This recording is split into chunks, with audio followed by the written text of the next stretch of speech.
Namaskar. The name of the session is creating your own space, और ये बड़ी कमाल की बात हो रही है कि I'm talking to two people who command a combined audience of 51.6 lakhs on YouTube. And if I add Facebook, Twitter to it, and a bit of Instagram, sir, तो नंबर हो जाता है 1,10,00,000 के पार। अब इसमें सबसे बड़ी आयरनी सुनिए, इनका इंटरव्यू करने वाले की YouTube स्ट्रेंथ है 145 subscriber. So that is me, and please excuse my naivety, but I would like to dwell on it कि ऐसा क्या होता है या ये क्या जर्नी है कि these people have created such a fabulous audience, a cult figure for them. तो शुरुआत की जाए अजीत सर से। अजीत सर, लास्ट पोजीशन ना हम आप बीच से हट गए तो एक और बात बता दूं, अजीत सर को यहाँ लाने के लिए मुझे जितनी मेहनत करनी पड़ी उतनी पूरी इवेंट को करने में नहीं लगी। इनको कहाँ से घेरा गया, कौन से सूत्र थे, वो अपने आप में एक कहानी है। बट अजीत सर बात करते हैं, last job was managing editor, और जो जर्नलिज्म समझते हैं वो इस पोजीशन को जानते हैं कि आप बाहर निकलेंगे तो एक लवाजमे के साथ आप उस ऑर्गेनाइजेशन के मुख्यमंत्री होते हैं। वहाँ से यूट्यूब पे आके शुरुआत करना कैसी रही and how challenging it was? The first question, ये शुरुआत का आइडिया कहाँ से आया कि ये निकला जाए? थैंक्स मुझे बुलाने के लिए, और मैंने कई साल से 3-4 साल से सुना था जो आप यहाँ करते हैं टॉक जर्नलिज्म।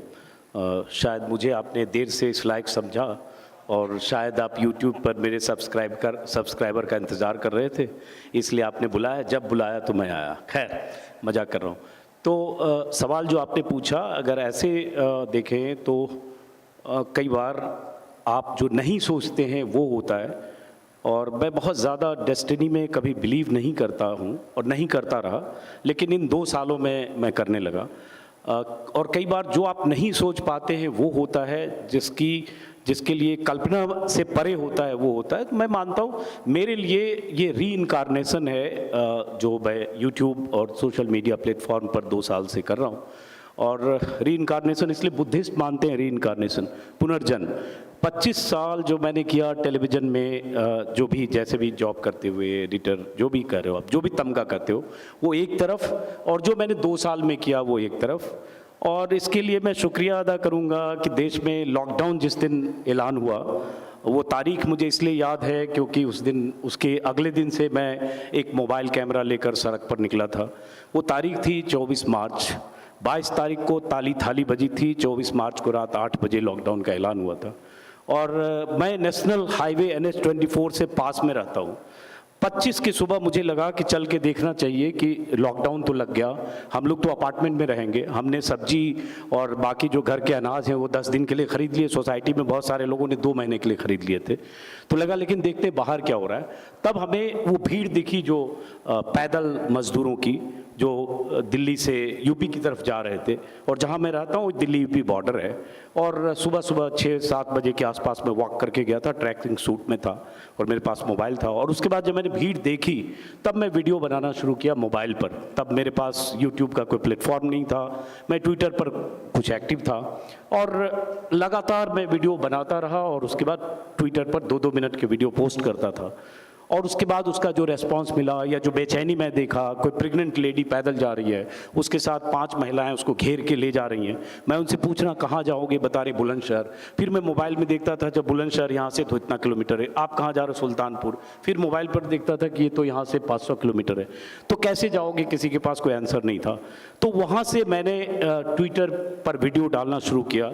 4-5 दिन ट्विटर पर ही मैं वीडियो पोस्ट करता था, उसका कुछ रेस्पॉन्स भी मिला। और मेरी बेचैनी कि मैं आधी रात को 2 बजे 4 बजे सुबह मैं लगातार सड़क पे ही रहा एक्चुअली, लेकिन मैं कैमरे पर नहीं था, कोई कैमरामैन नहीं था, मोबाइल से मैं ऐसे शूट करता था। ट्विटर की लिमिटेशन है 2 मिनट 20 सेकंड शब्दों की तरह वीडियो का भी।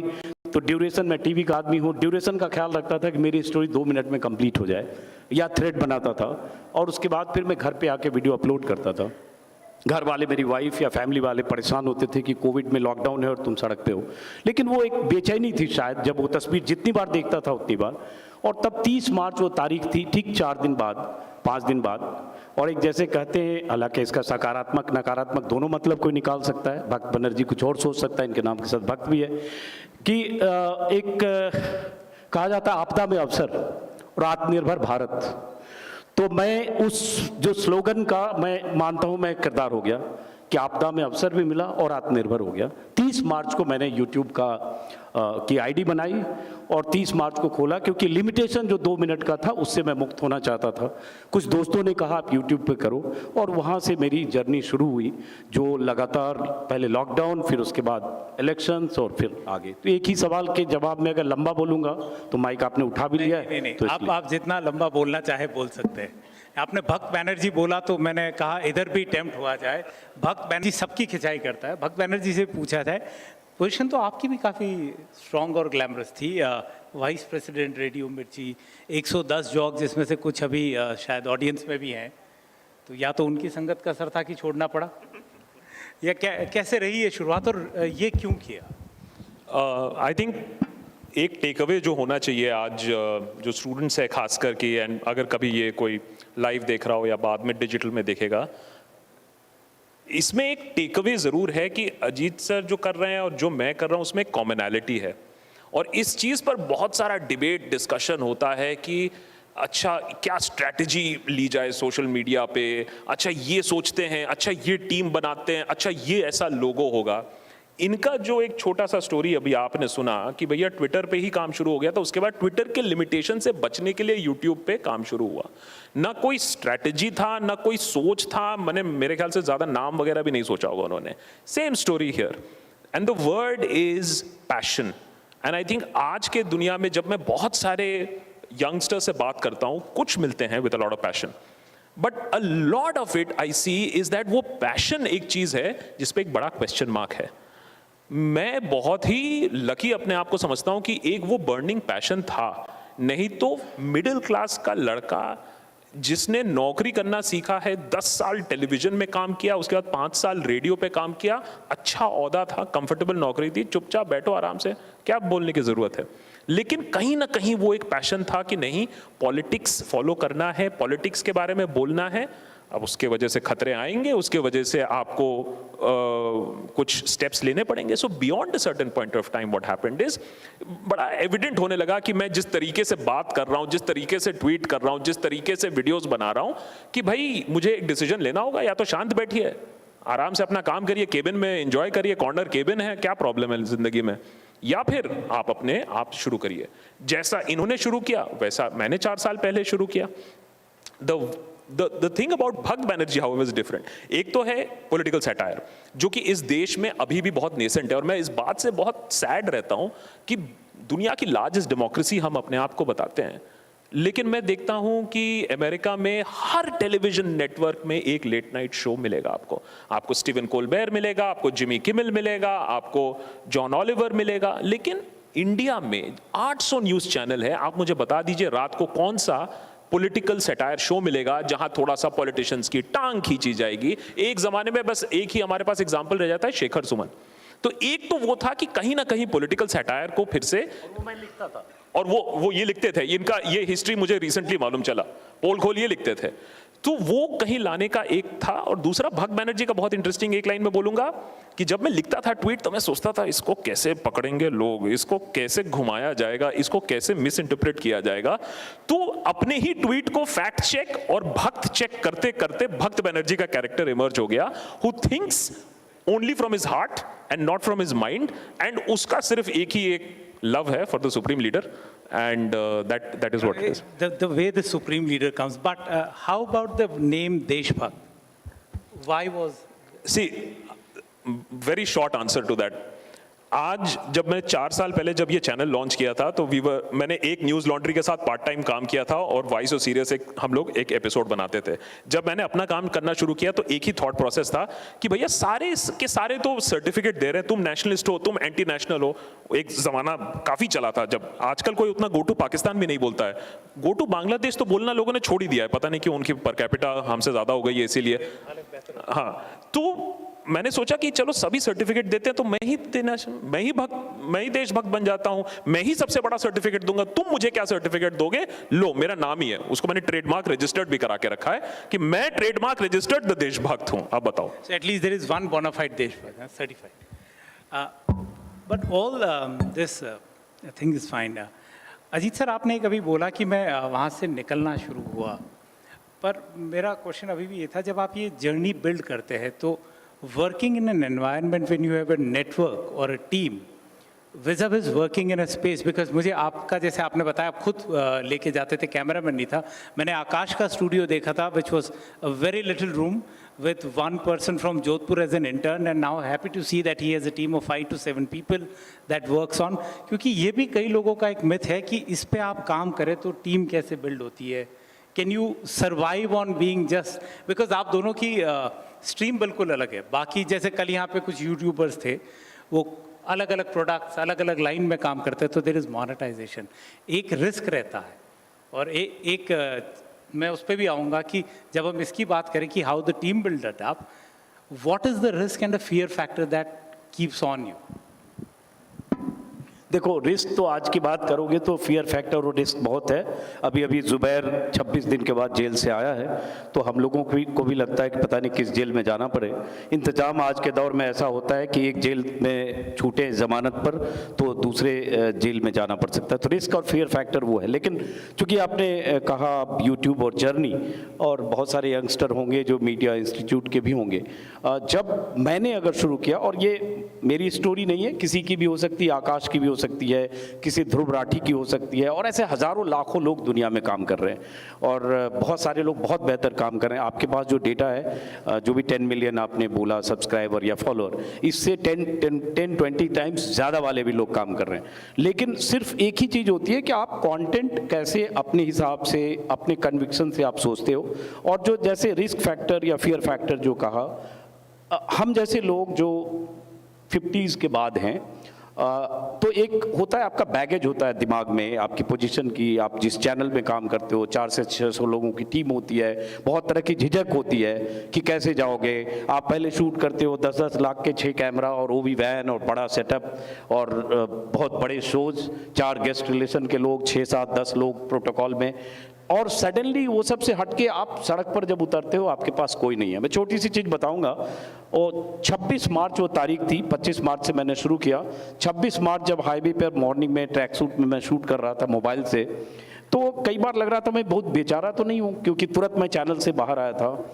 और हो ये रहा था जहाँ मैं रहता हूँ, उस सड़क से बहुत सारे जर्नलिस्ट जो चैनल में मॉर्निंग शिफ्ट में काम करते हैं वो गुजरते हैं। 7 बजे चैनल में मॉर्निंग शिफ्ट होती है, तो 8-10 ऐसे लोग हैं जो मेरे अपार्टमेंट के आसपास रहते हैं। सब मुझे जानते हैं, सबको मैं जानता हूँ, कुछ ने मेरे साथ काम किया, कुछ डिफरेंट चैनल्स में काम करते हैं। तो मैं 7 बजे 6:30 बजे ट्रैक सूट में शूट कर रहा हूँ रोड पे, अकेला, कोई शूट भी नहीं कर रहा है, चैनल पर चल नहीं रहा था। तो वो जो गाड़ियाँ जितनी जा रही थी, जो मॉर्निंग शिफ्ट वाले रुकते थे मुझे देखकर, किसी की नज़र में बेचारगी भी हो गया, अरे क्या दिन आ गए, देखो इस सड़क पे मोबाइल लेके खड़े हैं। क्योंकि उसके पहले थोड़ा सा मैं एग्रेसिव हूँ, तो बहुत लोगों के गिले शिकवे भी रहते हैं न्यूज़ चैनल में, जब एडिटर रहते हो कि यार बड़ा ये है वो है, इसकी कभी तो इसकी अकल ठिकाने आएगी। तो वो बहुत सारे लोग रुकते थे, 2-4 लड़कों का नाम नहीं लूँगा, वो अच्छे रिपोर्टर हैं, बट रुक के बहुत हिकारत से भी मुझे कहते, क्या सर ये वीडियो बना रहे हैं, कौन देखेगा, क्या मतलब है, ठीक तो किया, मोदी ने लॉकडाउन लगा दिया, देश में ज़रूरत है आपका, वीडियो बना के ट्विटर पर डाल रहे, इससे क्या होगा सर। मैं उसको बोलता यार मैं बहस नहीं करूँगा, बस मुझे काम करने दो। लेकिन जब घर आता था थोड़ा सा मुझे लगता था कि यार अकेला हूँ, मोबाइल से कर रहा हूँ, 20 साल ऐसे रहा, 25 साल ऐसे रहा, 400-600 लोग के साथ रहा, और फॉर्चुनेट या अनफॉर्चुनेट 10 जो आज चुनिंदा चेहरे हैं, 5-7 मेरे साथ भी उसमें ऐसे थे। लेकिन 2014 के पहले वो सब ऐसे नहीं थे जैसे आज हैं। बहरहाल, तो एक वो बेचैनी होती थी, लेकिन आपको उस झिझक को मारना होता है। मुझे किसी की परवाह नहीं करनी है कि लोग, वो होता है ना ट्विटर फेसबुक पर लोग लिखते हैं एक तुकबंदी, सबसे बड़ा रोग क्या कहेंगे लोग। तो जिस दिन तक ये सोचते रहते हो कि लोग क्या कहेंगे, तो मैंने पहले उस दिमाग से उस बात को निकाला कि लोग लोग क्या कहेंगे इसकी मुझे परवाह नहीं करनी है। मुझे अकेले करना है, मोबाइल से करना है, 10 लड़के रिपोर्टर देख रहे हैं। अब मैं जानता था कि यहाँ से न्यूज़ रूम में जाके हंसी उड़ा रहे होंगे, खिल्ली उड़ा रहे होंगे, जिस भी चैनल से मैं आया था। अरे क्या दिन आ गए, देखो यहाँ पे तो एडिटर थे, फला लाखों की सैलरी होगी, ये रोड पे मोबाइल लेके खड़े हैं। और बात किससे करें? मजदूर से, क्योंकि लोग तो योगी मोदी से बात करता है, हम सड़क पर ठेले वाले से बात कर रहे हैं, पैदल वाले से बात कर रहे हैं। तो वो बेचैनी मुझे थी, और घर में आता था बेचैनी, मतलब अपने को मैं ढाढ़स खुद ही बनाता था। और वो झिझक जिस दिन तोड़ लिया, उसके बाद मुझे लगा कि अब मुझे इसकी फिक्र नहीं करनी है। और वो भी दिन आए जब मैं बिहार इलेक्शन में गया या बंगाल गया या किसान आंदोलन में। मेरी उम्र 56 है, मुझे कोई हर्ज नहीं बताने में, हालांकि आकाश ने को अपना नहीं बताएंगे, इनकी उम्र वैसे मुझसे 1 साल ज़्यादा है, 25। लेकिन मेरा जो कैमरा पर्सन है 19 ईयर्स ओल्ड है। मैंने एक ही चीज़ सोचा कि मुझे एकदम ऐसे यंगस्टर को रखना अपनी टीम में। 4 लोग मेरे साथ हैं, एक लड़का यहाँ बैठा है, IMC का प्रोडक्ट है। जो 3 लड़के मेरे साथ हैं 19-20 ईयर्स, ग्रेजुएशन के स्टूडेंट हैं। फर्स्ट ईयर में एक था तब मैंने रखा, दूसरा सेकेंड ईयर में था, तीसरा भी सेकेंड ईयर में है। मतलब जस्ट पास आउट का हाई स्कूल का, उसको साथ अटैच किया। लेकिन हाँ, उसको जो भी किसी भी चैनल में जो उसको सैलरी मिलती होगी उस लेवल पे नौकरी नहीं मिलती, वो मैं उसको देता हूँ, अलग बात। लेकिन मुझे लगा कि नए लोगों के साथ उसको तो कम से कम मेरे प्रति ये रहेगा कि चलो मैं भी नया हूँ सर, थोड़ा ठीक है, मेरे पिताजी से भी 10 साल बड़े हैं। जैसे मैं कई बार मजाक में पूछता था तुम्हारे फादर की क्या एज है, तो 45, 49, 50। उन्होंने कहा यार किसी का फादर भी 56 का नहीं है, लड़के सब मेरे साथ काम कर रहे हैं। उसमें 2 लड़के ऐसे भी थे 19 साल के थे, ये बता रहा हूँ बहुत प्रैक्टिकल। मैं कहता था यार तुम मास्क लगा के चलो, क्योंकि तुम मेरे साथ रहते हो, कैमरा लेके लोग समझते हो कहाँ से बाल मजदूर लेके आ गया है, तो उससे और मेरा इंप्रेशन जाएगा कहीं से ले आया पकड़ के। लेकिन मैंने उस झिझक को तोड़ा, मुझे उससे जीतना है कि लोग क्या कहेंगे। और आप बड़े कैमरे से शूट कर रहे हो, DSLR से कर रहे हो, 5 लाख का कैमरा, 10 लाख का कैमरा, मेरे पास मोबाइल। लेकिन हाँ, मुझे मेरे भीतर वही कन्विक्शन था कि मुझे जो दिख रहा है वो दिखाना है, जो कई जगह नहीं दिख रहा है वो खास तौर से दिखाना है।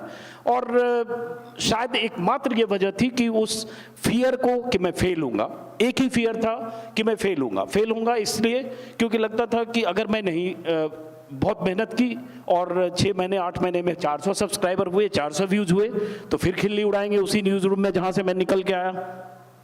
तो इसकी चिंता होती थी। कुछ लोग ट्विटर पर लिख भी देते थे, फेसबुक पर, वो अभी भी लिख देते हैं। दिलचस्प बात यह है कि पक्के तौर पर जिनके बारे में अंदाजा लगा सकता हूं कि वो 2 रुपए से ज़्यादा की कमाई शायद कर पाते होंगे एक ट्वीट पर, महीने में 2000-5000 भी नहीं करते होंगे। कुछ ऐसे होंगे कि 5000 के लिए तरसते होंगे, वो मुझे रोज लिख के आते, बेरोजगार, गाली जो देते हैं रिपीट नहीं करूंगा, दाल रोटी आज कैसे खाया, खाना चल रहा है कि नहीं, कैसे रात में रोटी मिले कि नहीं, बेरोजगार है तू तो ये सवाल से जिस दिन आप इसको बैगेज समझ लेंगे बस परेशान हो जाएंगे। मैं इसको एंजॉय करने लगा, चलो ठीक है जो करना है कहो, मैं बेरोजगार हूँ, मैं खाली हूँ, मुझे कोई काम नहीं है, मैं कल भी नहीं खाया। कई बार मुझे लिखते हैं कि आदमी और जानवर में कोई फर्क नहीं रह गया। मैंने कहा हाँ ठीक है, कोई फर्क नहीं रह गया, तुम लगता है अपनी जिंदगी से दुखी हो। तो मैं उसको एंजॉय करने लगा कि ठीक है जो कहेंगे वो कहेंगे, अगर मैं इस पे गया तो मैं खत्म हो जाऊंगा। तो मैंने उससे मुक्त किया और लगा कि जो मुझे लगता है कि ये कहा जाना चाहिए, मैं जैसे टीवी में एक संक्षिप्त खत्म कर, तो बार बार देख रहे, इशारा तो नहीं कर रहे जल्दी खत्म करिए, अच्छा ठीक है। तो हम लोग टीवी में समझते थे और समझा कि कैरेक्टर बहुत इंपॉर्टेंट होता है। कैरेक्टर मतलब किसी भी स्टोरी का कैरेक्टर, और चाहे वो किसी भी तरह की स्टोरी, इलेक्शन स्टोरी हो, चाहे फार्मर्स की स्टोरी हो, चाहे कोई भी।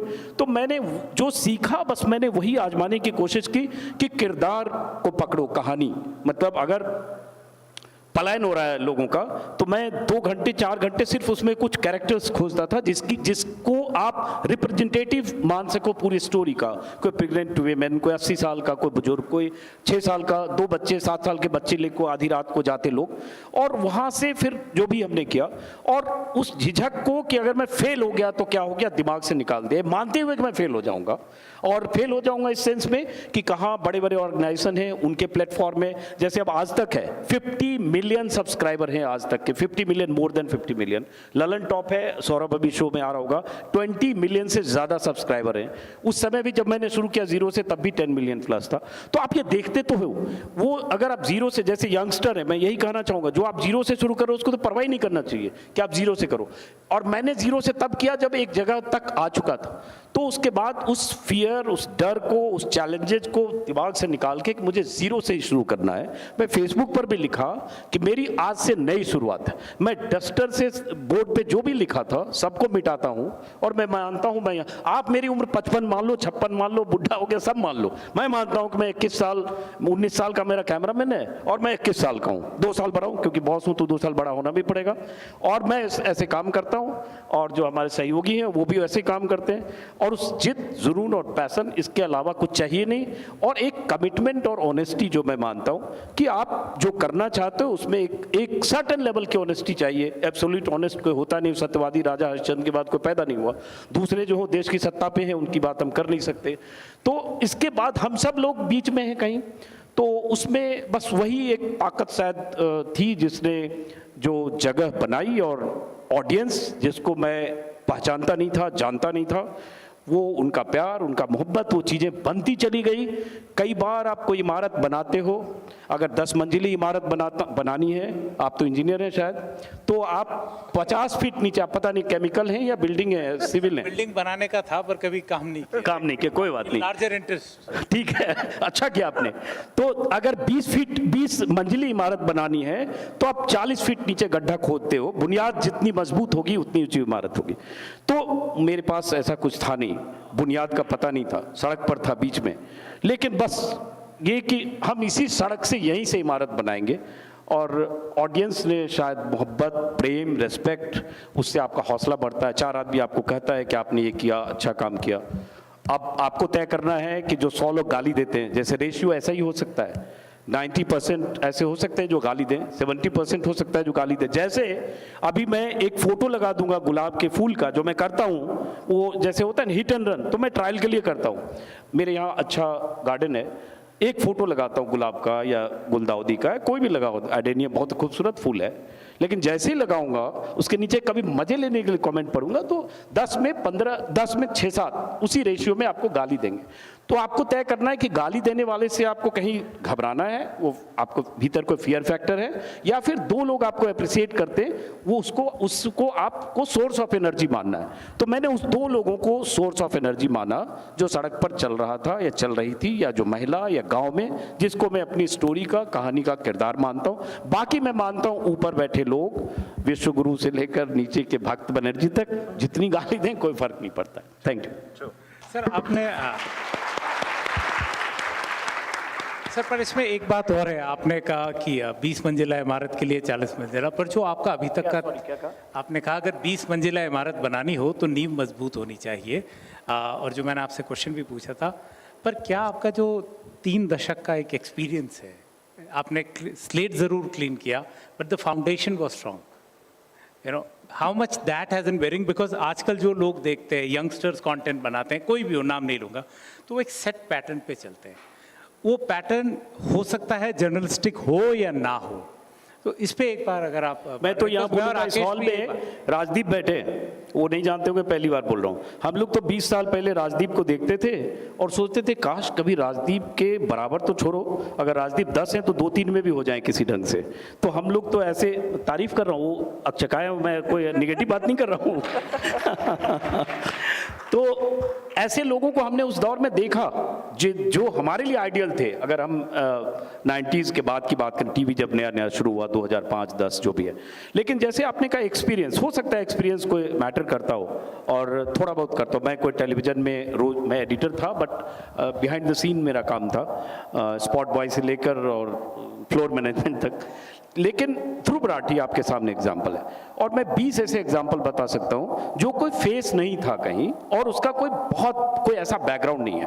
तो कंटेंट आप क्या बनाते हो, क्या आप किसी के दूसरे बनाए हुए रास्ते को, लकीर को फॉलो करते हो, या उससे अलग करते हो? अगर इन्होंने अपना क्रिएट किया भक्त बनर्जी, यहाँ तो किसी को भक्त कह दो तो लोग मारने दौड़ेंगे, जो भक्त हैं एक्चुअली, और ये बंदा नहीं है ऐसा मुझे लगता है। अगर है तो पता नहीं। सर ये दोनों हैं, ये बहुत सेफ खेल रहा है, ये एक तरफ देशभक्त हो रहा है और दूसरे से कह रहा है मैं भक्त भी हूँ, तो हाँ, काफी वही बैलेंस। मैं कर रहा हूं।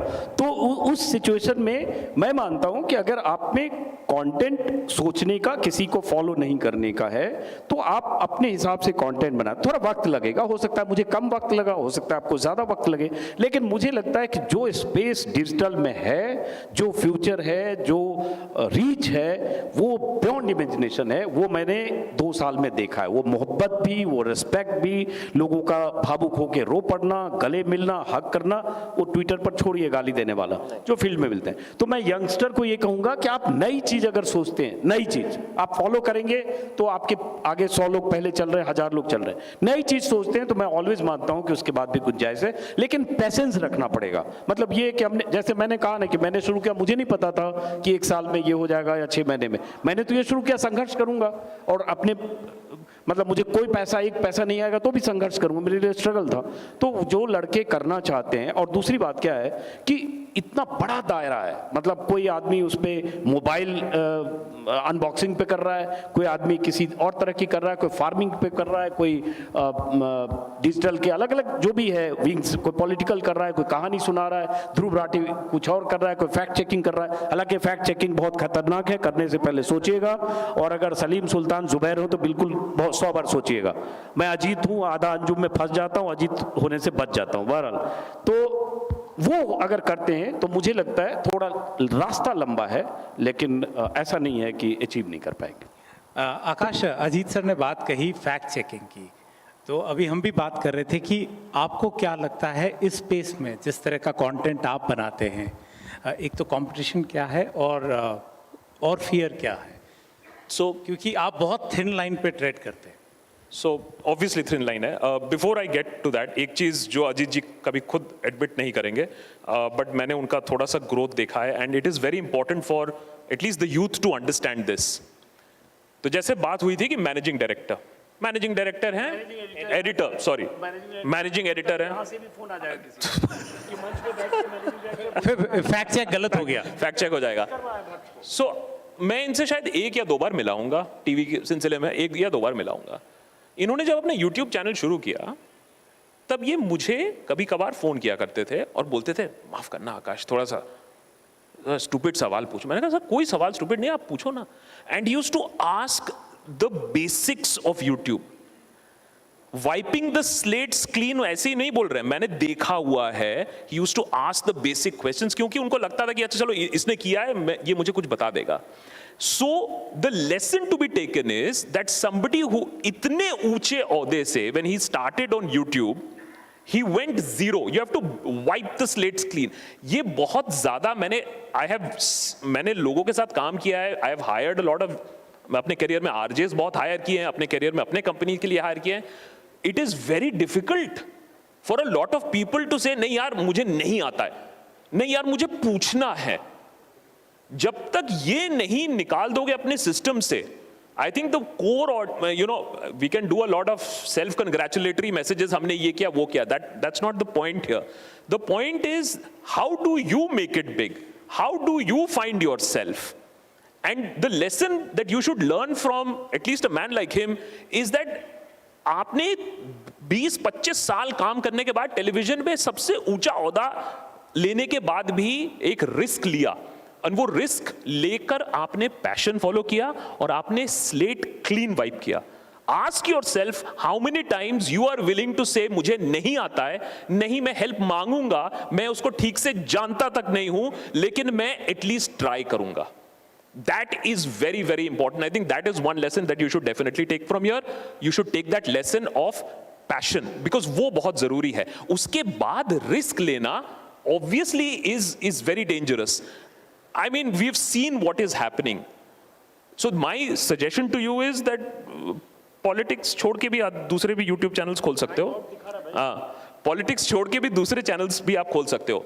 But the third point I'd like to take, you should take home, is that while you wipe the slates clean, while you follow your passion, one thing that as somebody who's young, somebody who's starting out, or even later, discover your cut, discover your niche. हमारे time पे क्या होता था, my biggest regret for being a television guy is मैं 10 साल मैं journalist नहीं था, मैं जनरलिस्ट था, क्योंकि टेलीविजन में लोग कम हमेशा रहे हैं। आज जाके फ्लड रिपोर्टिंग करो, कल जाके इंटरव्यू करो, परसों जाके दुर्गा पूजा कवर करो। बंगाली हूं, वेस्ट बंगाल, ममता बनर्जी, नहीं, that's a joke, that's not real. So कहीं ना कहीं स्पेशलिटी डेवलप नहीं हुई। Today in the digital age everybody has a fine cut, and that is the reason, for example, satire, political commentary मैं नहीं कर सकता, I can't match the experience and speed of this man. I can't match what Rajdeep would bring to the table in terms of what has happened, what is the history of this political move. तो मैं क्या करूंगा? I will try to make it simple. I will try to make politics a little bit more fun. I will try to make it more conversational. That's my cut. Maybe I thought कि मुझे ये आता है, तो मैंने ये cut को explore किया। अपना नीश ढूंढो, whether be it print, whether be it digital, मैं टीवी नहीं बोलूंगा। So just find, try to find that cut, that is very important. उसके बाद your passion will drive it कि भैया तुम्हें कितना रिस्क लेना है, कितना रिस्क नहीं लेना है। हर चीज में रिस्क है, हाँ, पॉलिटिकल कमेंट्री एंड सैटायर में बहुत ज्यादा रिस्क है आज के डेट में। इज बिकॉज मैं हमेशा कहता हूं, एक पॉलिटिशियन को आप जाके करप्ट बोल सकते हो, इनकॉम्पिटेंट बोल सकते हो, he will take it, part of life. Journalist तो ऐसे ही भौंकते रहते हैं या कमेंटेटर्स बोलते रहते हैं, बट अगर उसके मैनरिज्म्स पे मजाक उड़ा दो, उसी के साउंड बाइट उसी को सुना दो एक कटाक्ष मार के, he will take it personally. I have had this feedback come back to me also. So, well, these are the dangers. So, by and large, I could see a lot of faces having their own questions, but I'll end our part and we'll open out the house for questions. That what Sautik just said, that the best job is done outside legacy media. So, both these people tell you that, it could be done from the highest position and place if you have the patience and passion. So stick to the work. And sir, अब मैं सवाल खोल देता हूँ, इनके ज़्यादा सवाल है। Good evening, sir. I am Achal from Christ University. Here, sir. Achal from Christ University, Bangalore. My question to you is, while creating your own space independently, how did you achieve stability in terms of funding, and how did you deal with the anxiety of sustaining it? Oh, you don't know YouTubers roll in money. You don't know I have a Rolls Royce parked outside. So मैं बहुत बार मजाक करता हूँ। I was pushing it last time. मैं बहुत लोगों से मजाक करता हूँ। मैं कहता हूँ मदर सिस्टर बोल दो, give me some other abuse. Don't say that I'm earning or minting money out of YouTube, because it's very, very difficult, especially given the algorithm. And YouTube doesn't like news content anyways. Any of your video can get demonetized. But very quickly, it's a very important question. Let me take you through my journey very quickly. I quit my job. I started my channel. So first and foremost, remember, the first 6 months to 1 year, if you're ever thinking of going digital, is going to be brutal for you. For somebody who had an entire team with him, and news में जब हम लोग news में थे, you had a camera person with you all the time. You had an editor who used to edit your story all the time. So when I started after 10 years of journalism, I had to learn all the camera work. I had to learn all the editing work. And for the first 8.5, 9 months, it was only me. Camera, script, editing, shooting, everything. And SEO, which is thoda zyada overhyped hai, doesn't matter so much, but you have to do it all yourself. Where's the runway? I had to sell my house. I had the only bit of small property that I had ever bought, sold it, got 18-month runway. So my target was, agar 85 don't job, because I have mouths to feed also. So what I did was, I opened up a Patreon account, and I hoped that YouTube would give me some funding. So my initial monthly kharcha came out of bare minimum peanuts from YouTube, and because there are good people, I'm telling you, why we do what we do is worth fighting for, because there are good people who are willing to back you. It is there, it is true. If you tell me, can a large organization sustain itself on financing, on public funding, on subscription, the answer is no. Because what we discovered is, in the last 4 years, you can sustain individually, maybe you can sustain a small team.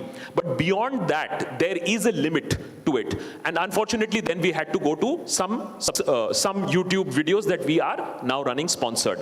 But the beginning was pure passion, pure subscription, Patreon. Then we built a little bit of YouTube revenues. And now, because we want to expand, get more machines, get more people, we are taking some non-political subscriptions, people who have no say in our content and people who have nothing to do remotely even with any politics of the country.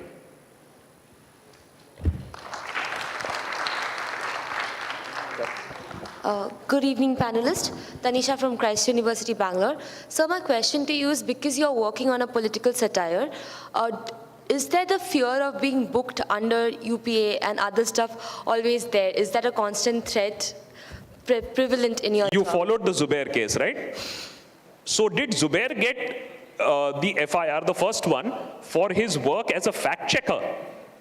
Or was it for a satirical post? So the danger is very much there, and especially when, you know, the laws in our country are built in such a way, whether be it criminal defamation. Today, any politician, any businessman can say that, no, you made a video, I know there are all facts there, yes, it is published material, but your comments defamed me, you have caused damage to my business. He knows nothing will come out of it. That's not the point. And neither that was the point with Zubair. But the point is, the process is the punishment. And you can then keep fighting. And you know, lawyers are expensive. These days, lawyers are my best friends these days. Anybody in a party, I see, lawyer, arre, sir, lawyer. So I am making friends with lawyers and CAs. So it is a very, very clear threat, is because newspapers will just report the facts like it. We will then take the facts, make a little bit of a joke, and we don't know whose sentiments you are hurting. That's the favorite national time pass at this point of time. Sentiments getting hurt. Businessmen, politicians, anybody's sentiments getting hurt. So there is a lot of legal loopholes that can be exploited at this point of time, which is being done at this point of time. Thank you. Two more questions and then we, yeah. Mike. There you go. And one, the man in the yellow shirt, he has been. नमस्ते sir Ajit ji my name is Nidhish Goyal कल sir India TV में एक सर्वे आया कि अगर आज elections हो जाएं तो बीजेपी को 338 सीट्स मिलेंगी और एनडीए को 362 मिलेगा मेरा सवाल सर ये है कि इतना स्पेस या 283 देन 303 देन 338 ये जो मिला है ये मिला किस कारण से है उनका पुरुषार्थ है या उनकी मार्केटिंग है या सेकुलर पार्टीज ने वो काम नहीं किया जितना काम उन्हें करना चाहिए था या फिर मीडिया गलत डायरेक्शन में लेकर के गया स्पेस या कोई भी चीज़ तभी मिलती है जब आप स्पेस क्रिएट करते हैं so that is the point so please So I'll just repeat. I got a question. Yes, please. जो इंडिया टीवी में जो सर्वे आया, the latest survey is saying about 336 and 360, if I'm not wrong, for the NDA अगर आज election होता है. He has a very valid question. इतना बढ़ावा every time, and I also believe next time election होगा तो यही नंबर आएंगे. मेरा ये पर्सनल मानना है. तो ये क्यों हुआ है? सेक्युलर पार्टीज ने काम नहीं किया है, मार्केटिंग है, या मीडिया ने गलत इंफॉर्मेशन दिया है?